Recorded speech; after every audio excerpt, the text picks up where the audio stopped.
পরিত্যক্ত বাড়িতে বোমা বিস্ফোরণ ঘটনায় ব্যাপক চাঞ্চল্য ছড়িয়েছে এলাকায়। আতঙ্কিত স্থানীয় বাসিন্দারা। শুক্রবার ঘটনাটি ঘটেছে গঙ্গারামপুর থানার নন্দনপুর গ্রামে। ঘটনার তদন্ত শুরু করেছে পুলিশ। এদিকে বোমা বিস্ফোরণের ঘটনা নিয়ে শুরু হয়েছে রাজনৈতিক চাপানোতর। ঘটনা নিয়ে তৃণমূলের দিকে আঙুল তুলেছে বিজেপির জেলা সভাপতি স্বরূপ চৌধুরী। স্থানীয় সূত্রে খবর, গঙ্গারামপুর থানার নন্দনপুর রেলগেট সংলগ্ন এলাকার বাসিন্দা বিজয় মজুমদার। গত প্রায় 2.5 বছর আগে বিজয়বাবু মারা যান। স্বামীর মৃত্যুর পর ছোট মেয়েকে নিয়ে নন্দনপুরের বাড়ি ছেড়ে ঠেঙ্গাপাড়ায় যান বিজয়বাবুর স্ত্রী। তারপর থেকে পরিত্যক্ত অবস্থায় পড়ে রয়েছে বাড়িটি। এদিন দুপুর হতে পরিত্যক্ত বাড়িতে বিকট আওয়াজে কেঁপে ওঠে নন্দনপুর রেলগেট এলাকা। ঘটনায় ব্যাপক চাঞ্চল্য ছড়ায় এলাকায়। গরমের দুপুরে আতঙ্কিত হয়ে পড়েন স্থানীয় বাসিন্দা।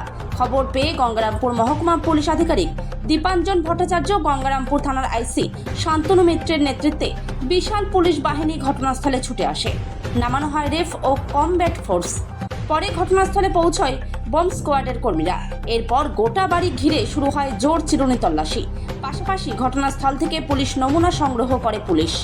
নন্দনপুর রেলগেট বলে 4 নং ওয়ার্ডে। আচ্ছা, আমরা তো যখন কারেন্ট ছিল না, মোটামুটি যখন 11:30টার মতো বাজে, কারেন্ট ছিল না, আমরা গাছতলায় বসেছিলাম। একটা বিকট আওয়াজ হয়, তখন ছুটে আসলাম। আমরা মনে করি যে কোনো গাড়ি টাড়ি কোনো টায়ার বাস্ট হলো। দূরে এসে দেখি যে এই বাড়ি থেকে ধোঁয়া উঠছিল, তখন আমরা ছুটে আসলাম। এসে দেখি যে এটা তো কোনো ইয়ের আওয়াজ না, নিশ্চয়ই কোনো কিছু ছিল এখানটায়। যেভাবে ধোঁয়াটা, আমরা তো মনে করছি যে বোম টোমের মনে হয় একটা আওয়াজ, এরকম একটা ইয়ে, বিশাল ধোঁয়া। বাড়িটা কি অবস্থায় রয়েছে? এ বাড়িতে এখন কেউ থাকে না, সবাই তো এখন ওনার গার্জেন মারা যাওয়ার পরে সবাই এখন চলে গেছে এখানে। কার বাড়ি এটা?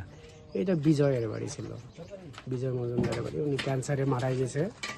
এখন তো ঠ্যাঙ্গাপাড়া সব থাকে, ওনার স্ত্রী, ওনার কি বোমা ফেটেছে নাকি? ওরকমই একটা মনে হলো। তো কতটা আতঙ্কে রয়েছেন এলাকাবাসী?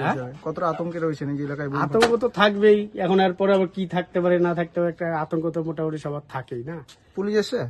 পুলিশ তো এই তো বর্তমানে দেখছি পুলিশ এসছে এখন। ঠিক আছে, আমরা তো আওয়াজটা পেয়েছিলাম 11টা সাড়ে 11টার মধ্যে আওয়াজটা। আপনার নাম? চোখে তো দেখিনি। আওয়াজ পেয়ে কি ছুটে এসেছিলেন? হ্যাঁ, আওয়াজ পেটে তো নিচের বাড়িটাই আমাদের। ছুটে এসে কি দেখলেন? এসে দেখলাম যে এখানে ধোঁয়া উঠছিল এই বাড়ি থেকে। এইটুকুই কি দেখছি। মনে হচ্ছে আপনাদের এটা?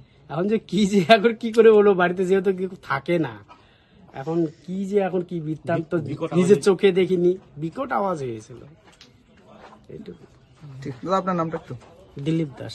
বলা যাবে না, এটা এক্সপ্লোশনের আওয়াজ পাওয়া গেছে, এটা ওরা খুঁটিয়ে দেখছি। এলাকাবাসীরা বলছেন যে খুব আতঙ্কে রয়েছেন স্যার। ঠিক আছে, আমরা দেখছি এটা, এখন too early two comment. Sir, এটা কি বোমা হতে পারে স্যার? বলতে পারছি না সেরকম কিছু দেখলেন আপনারা?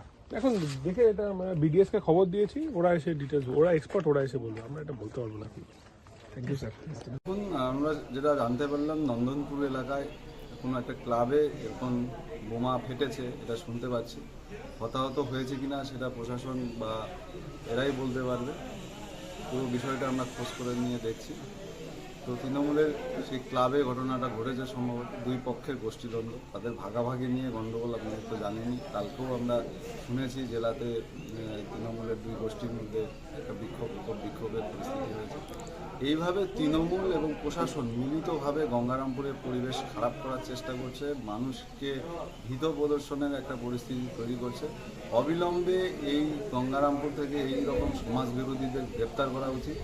অবৈধ অস্ত্রগুলো ইমিডিয়েটলি উদ্ধার করা উচিত, নচেত এরা এলাকায় বিপদ ডেকে আনবে এবং তাতে সাধারণ মানুষ এর ভুক্তভোগী হবে। ধন্যবাদ।